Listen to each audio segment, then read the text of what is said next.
कर्नाटक के मुतवक्के वज़ीर आला डी.के. शिवकुमार 3 जून को हलफ लेंगे। बेंगलुरु में जबरदस्त सरगर्मियां।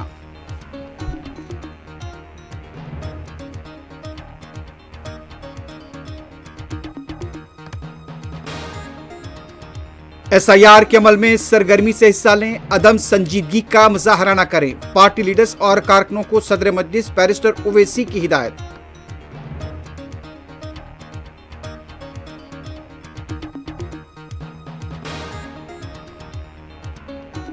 ऑपरेशन सिंदूर अब भी जारी है। ऑपरेशन सिंदूर 2 होता है, फौज की तैयारी जारी। आर्मी चीफ का खिताब।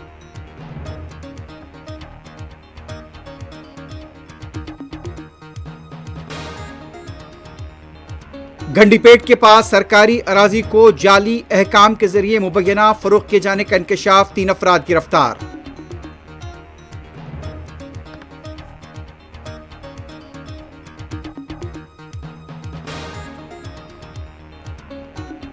ईरान के साथ माहदे पर ट्रंप का इजलास फैसला लिए बगैर खत्म। अमरीकी सदर फैसला नहीं कर पाए। आबना हुर्मुज की नाकाबंदी खत्म करने का इशारा।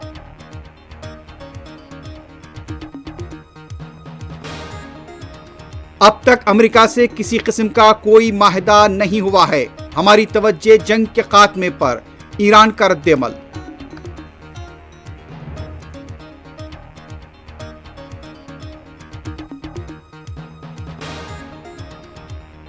और ईरान की पासदाराने इनकलाब ने अमेरिका के ड्रोन को मार गिराने का किया दावा।